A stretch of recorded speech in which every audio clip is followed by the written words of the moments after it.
You know, I've kind of realized that one of my favorite Marvel characters is kind of in like adaptation purgatory.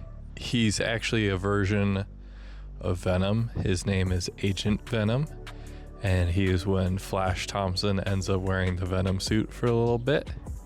And he has two comic runs.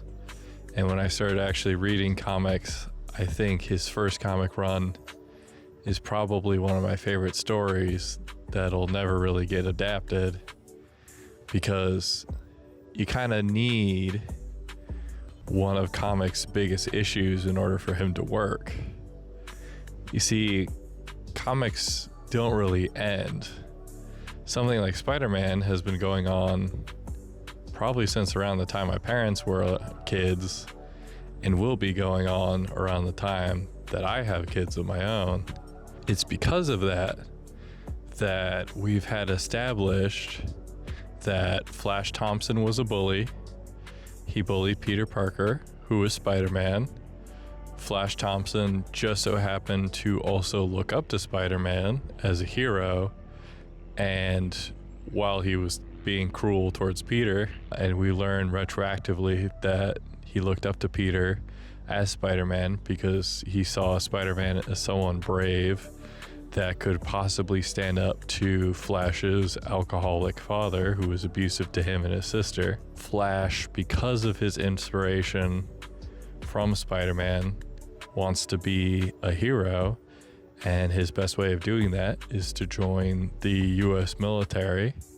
He then gets his legs blown off and comes back home, and because of his heroics, is chosen to be a part of a special program to wear a neutered version of the Venom symbiote. It's the Venom symbiote with a bunch of drugs in it, and become Agent Venom. And it's because of all that we get this really interesting character that's built a lot on the fact that we as the audience know who Venom is, who Flash was, who Spider-Man is. I mean, Peter Parker is a supporting character in this comic, and it's really interesting seeing how the Flash of now, as an adult, idolizes Peter as someone who is so much better than him, so much kinder and more forgiving, and able to forgive someone like Flash, who had bullied him his entire life. And then he also idolizes Spider-Man still as a hero.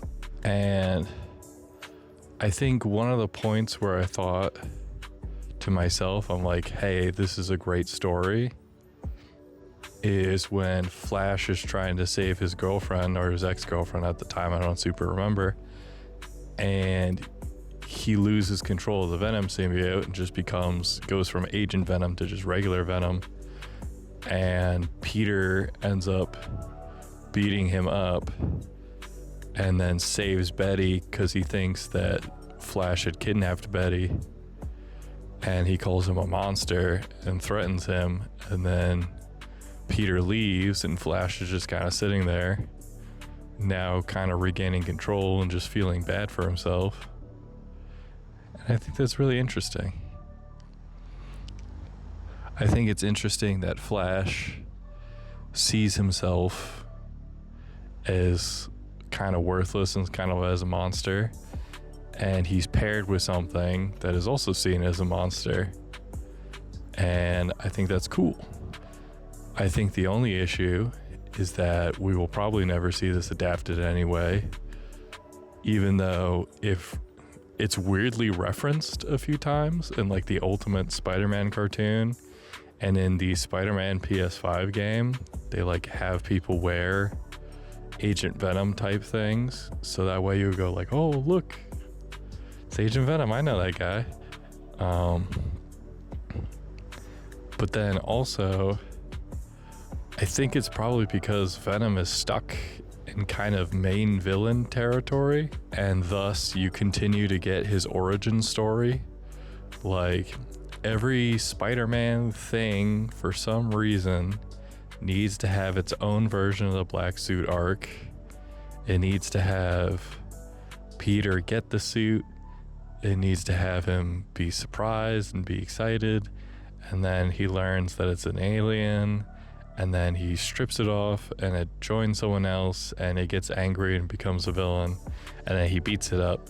And if it's a movie, usually it dies at the end. Even Spider-Man material that never got around to doing Venom or hasn't done Venom yet, fans are like, oh, I hope he does Venom. Even universes that are like very heavily established, like the Insomniac universe, Peter has been Spider-Man for 8 years at the first game. They still have to do the Venom black suit origin story type thing. And I don't know, Venom might come back. There's rumors there's a spin-off. So I hope they do something with it. Just weirds me out a little bit. I just really wish that we would get this sort of story adapted in some way and something other than the comic, but even then I think the comic's just pretty good and you should read it, and I think you'll like it. I mean, I would like to tell you more about it, but I also really don't want to spoil it, and I think it's actually just really good. I think the only issue is that it has one of those weird comic things where for some reason they're like, oh, read Spider-Man issue 539 to see the end of this story arc. And I think that's lame. Just show me the relevant story arc end in this comic. I know it's meant to sell more comics, but still. And then also they do like a crossover, which I think is also really lame and very unnecessary. But at the same time, it does have one of my favorite moments from the comic that I don't want to spoil. But it has a really good Eddie Brock moment where it shows you that he's just really fucking sad inside all the time. But yeah. Anyway, that's kind of it. Bye-bye.